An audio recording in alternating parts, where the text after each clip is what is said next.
Well, it's safe and effective. That's a phrase we've heard all about over the past couple of years, but we have a new paper that's peer-reviewed, published in the Journal of Vaccine, and I want to share with you a little bit about what they found because I know mainstream media outlets, NPR, CNN, NBC, MSNBC, they're not going to cover it, even though they claim ostensibly to follow the science. So let's follow the science and see what this group of researchers found after analyzing the data showing the rate of serious adverse events after getting an mRNA vaccine, comparing that to placebo. Again, because it's safe and effective, right? It's safe, so safe. So the title of this paper is Serious Adverse Events of Special Interest Following mRNA COVID-19 Vaccination in Randomized Trials in Adults. So what did they find? The excess risk of severe adverse events found in our study points to the need for formal harm-benefit analysis, particularly those that are stratified according to risk for serious COVID-19 outcomes. These analyses will require public health release of participant-level databases. Essentially what they found is that compared to placebo, there was a significantly larger increase in serious adverse events associated with mRNA vaccines, both Pfizer and Moderna. Let's break down a little bit more about what they found because I think this is important, again, because over the past several years, colleges have been mandating that they are fully vaccinated, and if they come back on campus, they need to get a booster. The risk of severe COVID-19 for those individuals in that age category is significantly low.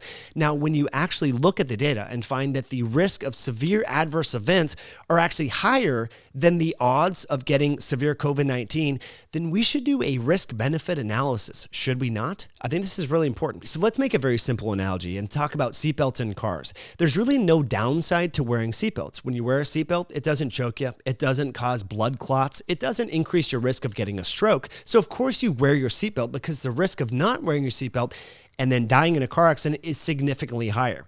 There's no downside, right? So it makes sense to implement public health policy and to give people tickets for not wearing their seatbelt because, of course, there's really no downside to wearing your seatbelt. You're not going to get a blood clot.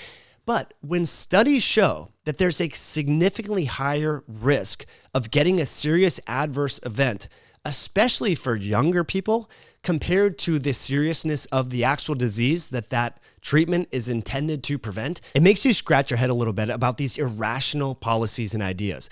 So we need to focus on risk-benefit analysis. And according to this new data that is looking at data sets here from the Brighton Collaboration and the Coalition for Epidemic Preparedness Innovations Partnership. So this was a partnership that was actually endorsed by the World Health Organization. So this is not some extreme anti-vaccination sort of partnership. They're actually reviewing the data. And what they found is that you might be wondering, what are some of these serious adverse events and why haven't I heard about this before, you might be saying?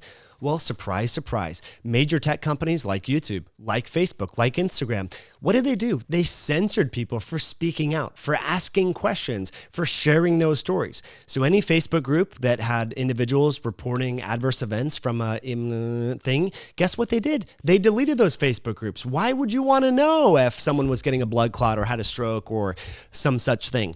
For people that question why all these young athletes are just dying, there's football players, there's soccer players, there's a higher prevalence of individuals who are just mysteriously dying in their sleep, and no one really wants to talk about it, but if you talk about it, it gets censored. Okay, so who's to blame here for this sort of censorship of this information? Honestly, I think it's the individuals that are working at the tech companies and the media and the politicians that are vehemently going after anyone who questions the mainstream narrative. In fact, in the state of California, earlier this week, there was a new law that was passed by the state legislature that enables medical boards and so forth to go after doctors who speak out about the contemporary narrative. I think that's the word, where they said the contemporary consensus.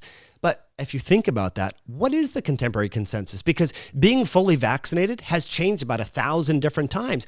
If we look at the outcome or the efficacy of face masks, remember it was told you could wear any face mask you want. You take some dirty diapers, or you take your mother's handkerchief that she used to clean the windows, you clean it up, you wrap it on your head. That's good. But now we know, well, actually, there is a qualitative difference in the type of face mask that people use in terms of reducing aerosolized viral particles. So when you questioned a few months ago the handkerchief that was dangling off your nose as being effective, you were considered a conspiracy theorist. Now the contemporary consensus is, well, you need an N95 or a KN95 mask. So my point here is the science is constantly flip-flopping and the guidance is constantly changing. But if you question that, in the state of California, this is a state where many of the citizens that reside in California ostensibly stand for things like freedom of speech, freedom of association, the ability to respect individual rights and individual differences and be tolerant of all sorts of people's different perspectives. However, if you question the contemporary consensus, you must be shut down. Your medical license could be revoked. Now, what sort of science is this sort of following? How does this coincide with free speech? And these tech companies, these platforms that are trying to, again, stand for freedom of expression and the ability to talk freely about sharing stories and being open and honest and transparent, I think there's a lot of transparency that has been stifled. It seems it's looking a lot more like the book I have back here, 1984, and the sort of dictatorship state where there's thought crimes. And something that I've said a lot about on this platform and podcast is low risk individuals. The risk benefit analysis wasn't in favor for mandating vaccines for those individuals. And if there's risk, if there's harm, there should be choice. And a lot of us were not given a choice. It was either you get this or you get fired. You get in line or you're out. This happened in the military. This happened in the police. And now we know, well, those people that considered the potential downsides of these treatments, they were actually right, because it wasn't like a seatbelt. There is consequences. And so what are those consequences? Well, among the serious adverse events, most of these challenges are associated with cardiac injury or clotting or impairments in coagulation.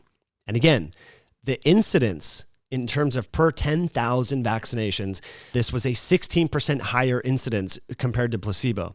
So it does come with a cost. And this is where risk-benefit analysis should be considered, and we should have never mandated people get this and forced people to get this if they didn't want to or if they were in lower risk. The higher risk categories, people wanted to do it, fine. You can do what you want to minimize or maximize your health. We're not telling people you can't go to McDonald's and smoke cigarettes. People are doing that, but that comes with a consequence, and that is higher risk of disease and so forth. But if you're in a higher risk category and if you made the choice to get a treatment or a vaccine, fine. But why were we making younger people, and why in certain school districts and certain colleges this was mandated? And again, any talk of this was considered conspiracy theory. Any question of this and the potential safety was considered a conspiracy theory, and there was this false dichotomy. If you questioned it, therefore you must be actively participating in genocide and wanting other people to die, which is complete lunacy. So I'm sure YouTube will not like this, but again, these are platforms that claim to follow the science and stand with the contemporary consensus. And this might not totally corroborate with the contemporary consensus, but this is peer-reviewed science published in the journal Vaccine. So what do you think about this? I would love to know in the comments. Thanks for watching. Thanks for subscribing. Thank you for that like button. Thank you for sharing this with a friend. We'll catch you on a future one down the road. Bye now.